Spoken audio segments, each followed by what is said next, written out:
Alright, y'all, we're doing a reading.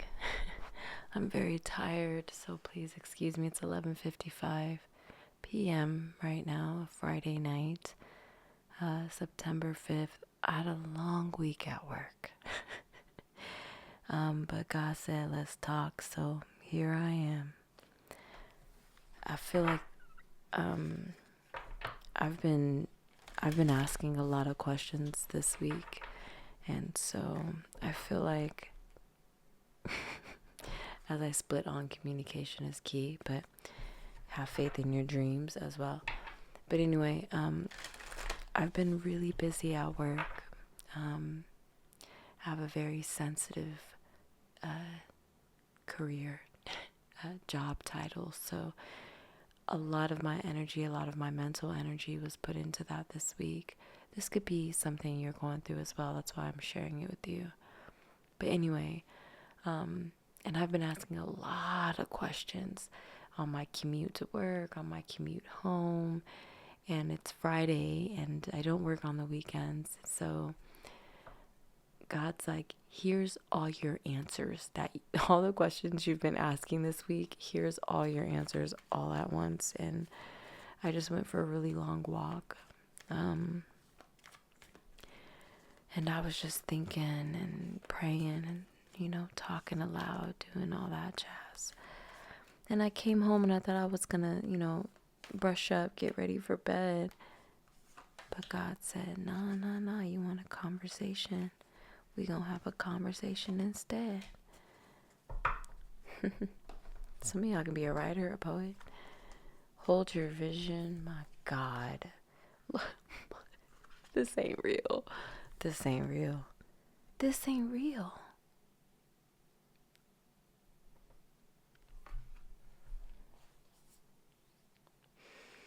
Hold your vision. Okay, fixed moon. The letter D could be significant. We also have look at the bigger picture, full moon in Sagittarius with this bow and arrow here. And then a new start is coming, new moon. A full moon is coming up actually. September 7th, I think. I don't know. An eclipse, right? So I'm just saying this ain't real because I feel like these were the answers the questions that I was asking. Essentially, these are the answers to, I didn't ask 3 questions, but there were 3 significant questions that I was asking. And essentially, these are the answers that I got kind of summed up. But what I want to say is you could be not necessarily questioning things, but kind of just maybe reevaluating, maybe clearing out some clutter mentally, physically, energetically, whatever it may be. And you're kind of like being reminded as you clear this clutter, as you remember certain things, you're being reminded of why you started or why you decided to move here or why this or why that, because you may have really, really wanted something in the past and then you got that thing and then now you're knee deep in it and you're like kind of just going through some shit and you're questioning whether this was the right decision. I do feel this energy of like, why am I questioning everything all of a sudden? It's like in the past, I just did things. I just made decisions. I just lived this life and, everything was fine. But now I'm questioning everything and I'm like really thinking deeply about the decisions I'm making. And that's great. Yeah, you should be doing that, right? You shouldn't always just be in this airy energy. You shouldn't always be in this fast moving energy, quick energy, making decisions all the time. I think it's nice to kind of think things through. But you could be in this like, there could be tension here about that energy that you used to be in, right? I just make decisions. I just follow my heart and I just do things. Things just work out. Versus I need to be strategic now because I got responsibilities, bigger responsibilities, more responsibilities. Or maybe you just feel this weight of I'm older now and so I should think things through. I'm not telling you what to do with your life.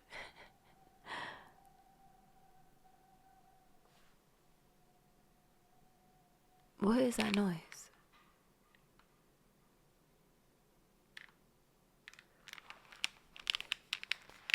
It's an interesting noise I just heard. Okay, I'll put a pin in that. I'll listen to this again before I post it. If I hear it in the recording, then it was something, 555. It was something on the highway or something, but I feel like I heard something. Anyway, yeah, and that's what it could be. It could be like, listen, like all you gotta do is stop. Stop what the fuck you're doing. You moving too fast. Just relax. You good, right? You're good. And you know how you know you're good? It's because when you look back on your life and you see all the shit that could have took you out the game, when you see all the bullshit that you've been through, when you see all the experiences that you had that could have easily took you down a path that would have been your destruction, or just took you down a path that was not for your highest good, and it didn't. It's like, that's how you know you're going to be good, because it has always worked out for you, and you've always been protected, and you've always been guided. And this is what this look at the bigger picture is all about. Zoom out. Remind yourself, right? Again, back to this reminder energy. It's like, remind yourself. You got this. I know right now things are kind of slow. Things are kind of interesting, right? It's like confusing. But that's what happens at the end of things. When things are ending. What is ending? Because like, it's like, oh great, yeah, a new start's coming, woohoo. But it's like, oh fuck, that means something's ending. And maybe what I'm grasping onto so tightly is what's ending. This could have a lot to do, I'm getting Venus energy. This could have a lot to do with relationships, about the way you perceive yourself, what you think beauty is. But whatever, this is something on the internet. This is a general reading.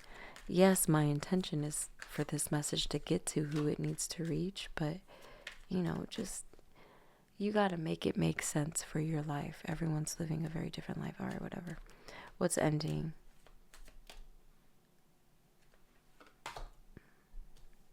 Empathy. Indecision. Okay, there goes that decision energy. Resourcefulness. What is this? Empathy, though. How is that ending? Oh, damn. Okay.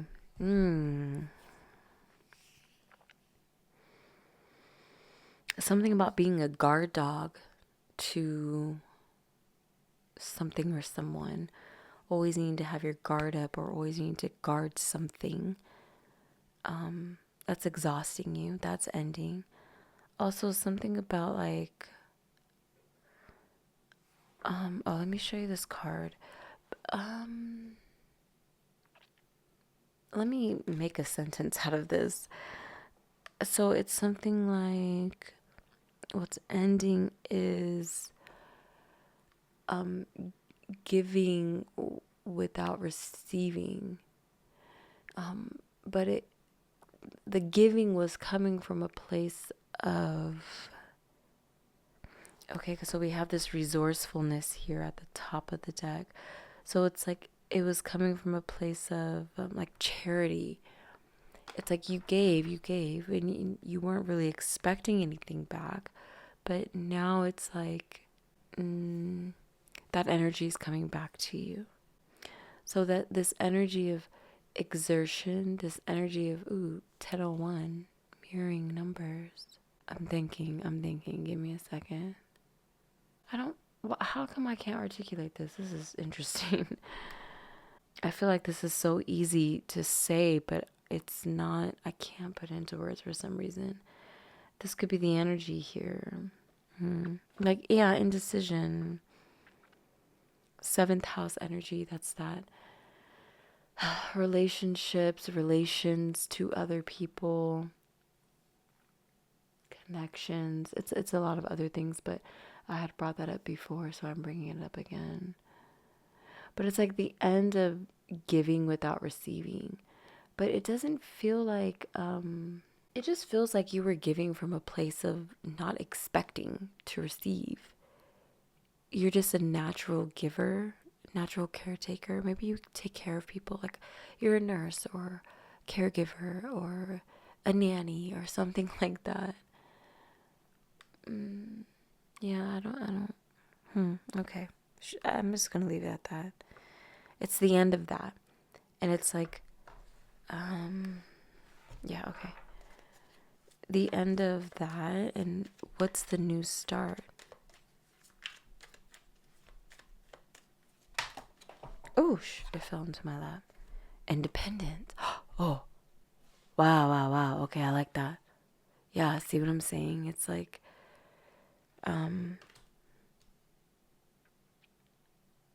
oh, isn't there, this is Aquarius, this is Pisces. Isn't there like an Aquarius Pisces situation going on in the astrology right now? Very interesting. We have originality here at the bottom of the deck with practicality. Wow, at the top of the deck. That's crazy. I hear you, God. Relax. Yeah, so it's like what's beginning is this independence. It's like this and it goes 12, 11. So you may be feeling like you're going backwards, but it's like you have to go back, right? This Sagittarius energy, this bow and arrow. You have to pull the arrow back in order for it to gain energy to catapult it forward into independence, into knowing thyself. Prosperity, yes, but also like,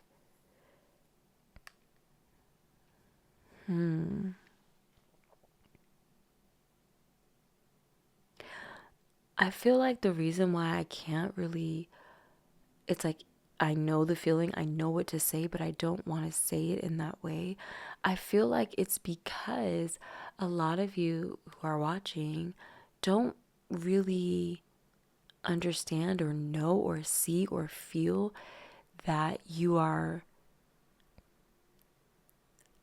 now want to receive, if that makes sense. It's like you're like, oh no, I'm a natural giver, it's okay, like I do these things out of the goodness of my heart, which is true.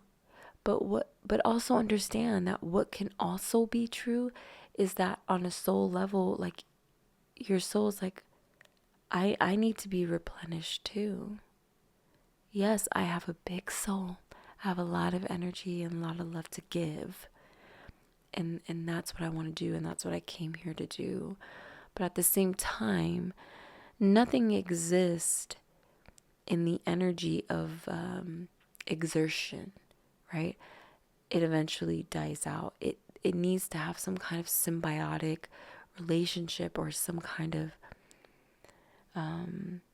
like when you think about nature, like nothing exists in isolation. Everything exists because of the relation that it has with something else, right? So yeah, that's probably why I'm feeling like that kind of energy. All right, I feel like I'm done with these. I'm gonna do another reading. Maybe it'll be a part of this one. I don't know. I'll do another reading actually. I'm gonna end this one soon. I'm gonna pull this for some guidance. And I'm sorry that like my voice is a little crunchy. I'm losing my voice. I do a lot of I use a lot of my throat chakra throughout the week. So Friday, ooh, this one popped out too. Damn, I didn't get It popped out. I know you heard it because, no, that's crazy. Here's the card that popped out. If you've been following my readings, this card it came out. It was significant in the past, and it came out again in a specific reading. Ooh, Sun card energy here with the number 1 and conjunction. Do you remember I was doing the lemon scat, right? Lemon scat? Yeah, lemon scat. Lemon scat? The infinity symbol, okay? I was doing that because this is what it was feeling like. Yes, conjunction. Okay. And like I was saying, there is some kind of Pisces Aries situation going on right now. I said coming. So, interesting. Maybe this is something coming into your life right now. I want to do a reading about relationships. So if this is resonating with you right now, maybe the next one I post will also resonate with you.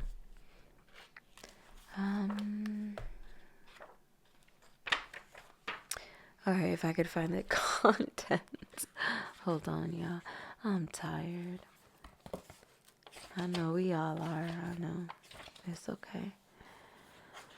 We good. Just give me a second to find this. Ooh. That's crazy. I was like, give me a second to find this. And right when I found it, we had a little tremor, a little earthquake. That's crazy. 213. Oh, that's crazy because it's like it's like one of the last cards in the deck. And like I was saying, like and if a new start is coming, that means something is ending, right? This kind of looks like this is giving me eclipse energy. And like I was saying, we're in eclipse season coming up. All right. Rebus, the androgyne, creative transcendence, multiplicity, the artist. I forgot that this card was about the artist, which is hilarious because I should have known with this spider imagery, creativity. Yes. The androgyne is androgyne and is a deeply revered image in alchemy, born of Hermes and Aphrodite. Hermaphroditus has been classically depicted as a balanced union of divine masculine, the sun. Wow. Like it says the sun. If you want to take a little screenshot, go for it, baby. Anyway. And divine feminine, the moon. And we have moon. I use moonology deck. A lot of moon energy. We have a moon here. And I was getting eclipse energy. Sun, moon. Come on now, baby. God out here is showing off and showing out. I fuck with it, okay? And divine feminine, the moon. Yet today's alchemist knows the androgyne is far more nuanced than that. It encompasses the infinite spectrum and reveals itself in ever-changing non-binary forms. I need some water. 1 second. The divine hermaphrodite defies definition as it is a deeply personal, felt experience. Accessing this fluid and enlightened state requires us to slip into the contradictory realm of the senses. Breath by breath, we are drawn into our limbs, our fluids, our orifices, organs, and cells. We let go of rules and labels. Judgment is suspended. The gods are present, as are the creative mysteries of the underworld. Wow, and that's crazy because for me, on a personal level, 8th house energy has been coming through in such like very interesting ways. The underworld, I immediately thought of 8th house energy. Maybe there's some significant transits going on in your 8th house if you resonate with that. For a brief moment, We hold all of our complexities in one loving form, like a newborn. We know not our name, gender, age, or location. We are embodied artists embraced unconditionally by the sun and moon. To go deeper, read the poem The Idea of Ancestry by Earthridge Knight. To ponder sexuality without language, intimacy without sexuality. It says here, make a list of your contradictions. Start with sometimes I'm blank and sometimes I'm blank. Keep writing quickly until you feel the inclusive power of this archetype awaken. Wow. Oh man, this is beautiful. Do an alchemical image of completion. The androgyny makes a beginner of us all, regardless of gender orientation or sexual preference. Allow yourself to know nothing today. All right, I hope this was helpful. I love you so much. Take care.